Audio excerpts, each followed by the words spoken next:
باللہ من الشیطان الرجیم بسم اللہ الرحمن الرحیم اللہم صلی علی سیدنا محمد وعلی آل سیدنا محمد بعدد کل ذرۃ مئۃ الف مرۃ۔ سورہ بقرہ آیت نمبر 102۔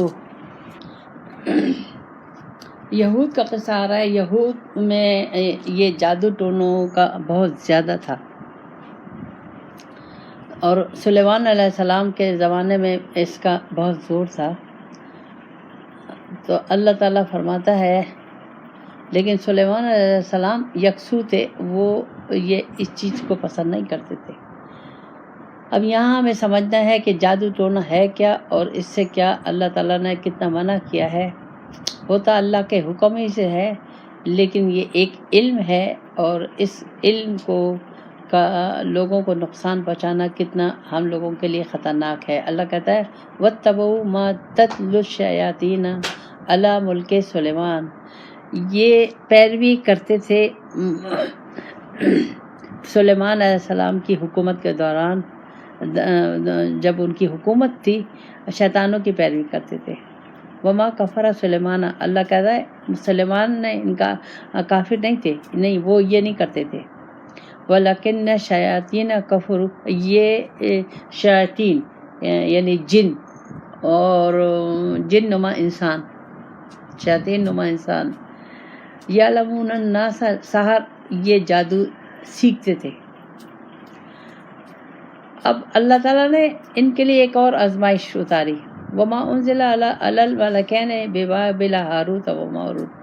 اس زمانے میں اللہ تعالیٰ نے دو فرشتوں کو نازل کیا، جن کا نام ہاروت و ماروت تھا۔ وہ یہ علم سکھاتے تھے، لیکن علم سکھانے سے پہلے وہ کیا کہتے تھے وما یعلمان من احد حتی یقول انما نحن فتنۃ ولا تکفر۔ وہ نہیں سکھاتے تھے جب تک ان کو یہ نہیں بتا دیتے کہ یہ ایک فتنہ ہے اور یہ کفر ہے۔ اب لوگ کیوں سیکھتے ہیں؟ وَتَيَعْلَمُونَ مِنْهُمَا مَا يُفَرِّقُونَ بِهِ بَيْنَ الْمَرْءِ وَزَوْجِهِ۔ یہ لوگ جو سیکھتے ہیں اکثر جو یہ عورت اور مرد میاں بیوی میں فرق ڈالنے کے لیے، ان کے تعلقات خراب کرنے کے لیے، یعنی اس کا غلط استعمال ہوا۔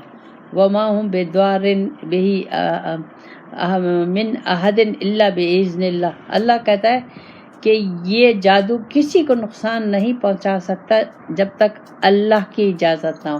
یہ نقطے آپ لوگ نوٹ کرتی جائیں، اللہ کی اجازت نہ ہو۔ یتعلمون ما یضرهم ولا ینفعهم، اور اس سے نقصان ہی ہوتا ہے، کوئی فائدہ نہیں ہوتا۔ وَلَقَدْ عَلِمُوا لِمَنِ اشْتَرَىٰ مَا لَهُ فِي الْآخِرَةِ مِنْ خَلَاقٍ۔ جو بھی یہ علم سیکھے گا یا کرے گا تو اس کا مطلب یہ ہے کہ اس کا آخرت میں کوئی حصہ نہیں ہے، بلکہ اس نے اپنے آپ کو بیچ دیا، یعنی دنیا کے مقابلے میں آخرت نہیں لی، دنیا کو لے لیا۔ تو جادو تو دنیا میں ہی چلے گا، آخرت میں تو نہیں چلے گا۔ تو جو جادوگر ہوتا ہے یا جو کرواتا ہے، کروانے والا کرنے والا دونوں اس میں شریک ہے، تو انہوں نے کہا پھر آخرت میں کوئی حصہ نہیں ہوگا۔ لَبِئْسَ مَا شَرَوْا بِهِ أَنفُسَهُمْ، جو بھی یہ سودا کرتا ہے، یعنی جو بھی یہ کام کرتا ہے، جو بھی یہ علم سیکھتا ہے، وہ نقصان کرتا ہے اپنا۔ وَلَوْ كَانَ يَعْلَمُونَ، اس کو معلوم ہونا چاہیے، انہیں علم ہونا چاہیے۔ اب اللہ تعالیٰ نے یہاں کھول کے ہمیں بتا دیا کہ یہ ایک علم ہے۔ ایک چیز آپ لوگوں کے ذہن میں ہونی چاہیے کہ کوئی دنیا کا کوئی کام اللہ کے حکم کے بغیر نہیں ہو سکتا۔ ہم کہتے ہیں نا ایک پتا بھی اللہ کے حکم سے نہیں ہل سکتا، تو یہاں بھی ہمارا اللہ پہ یقین ہونا چاہیے کہ جب تک اللہ کا حکم نہیں ہوگا اثر نہیں ہوگا۔ اب لوگ اس جادو کرتے کیوں ہیں؟ مقصد کیا ہوتا ہے؟ دنیا، اس سے پیسے کماتے ہیں۔ آپ لوگوں نے دیکھا اور اس میں سب سے زیادہ عورتیں مبتلا ہوتی ہیں، وہ ان جادوگروں کے پاس جاتی ہیں۔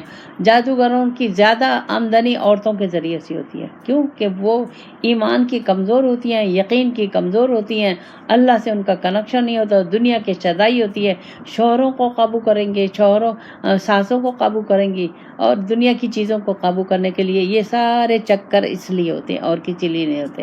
یعنی یہ جادو کا جو مقصد ہے صرف دنیا ہے، اگر ایک الفاظ میں کہے تو جادو کا جو مقصد ہے وہ صرف دنیا حاصل کرنا ہے۔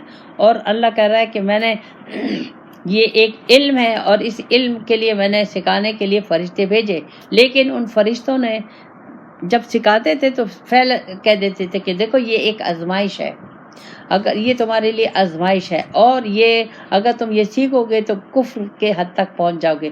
اب آپ لوگ دیکھ لیں سارے جادوگروں کو، اب آپ لوگ بھی دیکھ لیں، ہم لوگوں کو بھی دیکھنا چاہیے۔ ہم اس نے جادو کر دیا ہے، اس نے یہ کر دیا ہے، اس نے یہ کر دیا، ہم اسی اس میں پڑے رہتے ہیں۔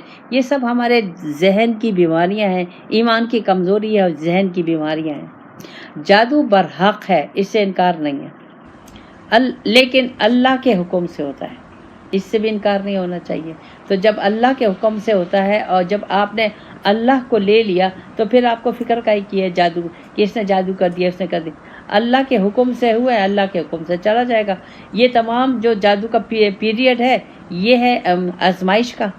آپ اس آزمائش میں اگر آپ کا اللہ سے کنیکشن ہے تو آپ کبھی نہیں گھبرائیں گی، کبھی بھی جادوگروں کے پیچھے نہیں پھریں گی کہ جادو اتار لیں، جادو اتار لیں، اس نے جادو کر دیا، اس نے جادو کر دیا، اس نے میرا رزق بند کر دیا، اس نے میرے رشتے بند کر دیے۔ یہ سارا ہمارا چل رہا ہے۔ اور یہ اللہ تعالیٰ نے یہاں صاف بتا دیا کہ جو بھی جادو کرنے والا کروانے والا دونوں کفر ہیں اور دونوں کا آخرت میں کوئی حصہ نہیں ہے۔ اب آپ لوگ سوچ لیں، سمجھ لیں اس کو۔ یہ یقین رکھیں کہ اللہ تعالیٰ نے اگر کسی نے آپ پہ جادو کیا ہے تو اللہ کے حکم سے ہوا ہے۔ جادو اترنے کا ایک پیریڈ ہے، اللہ کے حکم سے ہوا ہے، اللہ ہی کے حکم سے۔ اللہ تعالیٰ جب ہمارا اللہ پہ یقین ہوتا ہے تو اللہ ہی کے حکم سے وہ اسباب پیدا ہو جاتے ہیں کہ وہ ہمارے سامنے ایسا شخص یا ایسی شخصیت آ جاتی ہے جو ہمارے جادو کو اتار دیتی ہے، ختم کر دیتی ہے۔ ہر چیز کا اللہ تعالیٰ کے ہاں ایک وقت مقرر ہے، لیکن اللہ کے حکم سے ہوتا ہے۔ تو ہمیں پریشان ہونے کی ضرورت نہیں ہے اور یہ کہنے کی ضرورت نہیں ہے کہ اس نے ہمارا رزق بند کر دیا، اس نے ہمارے رشتے بند کر دیے، اس نے یہ کر دیا، یہ کر دیا۔ یہ ہے ایمان کی کمزوری، کوئی کچھ نہیں کر سکتا۔ تو جب تک ہمارا اللہ پہ یقین نہیں ہوگا ہم ان چیزوں سے نہیں نکل سکتے۔ عورتیں اس میں سب سے زیادہ مبتلا ہیں اور نقصان اٹھائیں گی۔ پھر اللہ تعالیٰ آگے فرماتا ہے، اب یہاں اللہ تعالیٰ کہہ رہا ہے کہ دیکھو اگر تم پہ جادو ہو گیا ہے اور تم تکلیف میں ہو تو ایسا ہے کہ وَلَوْ أَنَّهُمْ آمَنُوا، تمہیں اگر تم ایمان لاؤ اللہ پہ، وَاتَّقَوْا اور پرہیزگاری اختیار کرو، لَمَثُوبَةٌ مِّنْ عِندِ اللَّهِ، تو تمہارے لیے اس میں ثواب اور اللہ کے یہاں اچھا اجر ہے۔ اب یہ اللہ تعالیٰ نے بتا دیا، لَوْ كَانُوا يَعْلَمُونَ، اگر تم جانو، تو اگر ہم یہ جان جائیں کہ یہ اللہ کے حکم سے ہوا ہے، اس میں میرے لیے اللہ نے ایک امتحان لکھا ہے، میری طرف سے اللہ کی طرف سے امتحان آیا ہے، تو پھر مجھے جادوگروں کے پیچھے پھرنے کی ضرورت نہیں پڑے گی، پھر مجھے تعویذ گنڈے کرنے کی ضرورت نہیں پڑے گی۔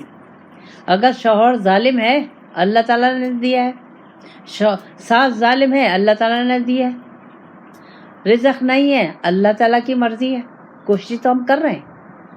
یہ تمام چیزیں ہیں آپ اس میں کہ اب آپ لوگوں کو سمجھنا ہے اور دیکھنا ہے کہ اللہ کہہ رہا ہے کہ اگر تمہیں یقین ہو مجھ پہ اور تم تقوی اختیار کرو، یعنی میری طرف تقوی اختیار کرو، پرہیزگاری اختیار کرو، یقین رکھو میرے اوپر اور اللہ کے حکم کے مطابق زندگی گزارو۔ اب جب ہم جادوگروں کے پیچھے جاتے ہیں تو کیا یہ ہمارے اللہ پہ تقوی ہے؟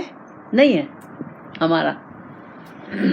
اور یہ ہم جو جادویں کرواتے رہتے ہیں اپنے شوہروں پہ اور اپنی ساسوں پہ اور اپنے اس پہ دنیا کے لیے، یہ کیا ہمارا کام جائز ہے؟ یہ ہم صحیح کر رہے ہیں؟ نہیں کر رہے۔ تو اللہ تعالیٰ نے کہا جادو حق ہے، لیکن اگر تم پہ ہو جائے تو تم مجھ پہ یقین رکھو، تقوی کی زندگی اختیار کرو، یعنی تقوی مطلب میری طرف رجوع رکھو، اور یہ بہتر ہے تمہارے لیے آخرت کے لیے، دنیا کے لیے، آخرت دنیا دونوں کے لیے بہتر ہے اگر تم جان جاؤ۔ ربنا آتنا فی الدنیا حسنۃ وفی الآخرۃ حسنۃ وقنا عذاب النار۔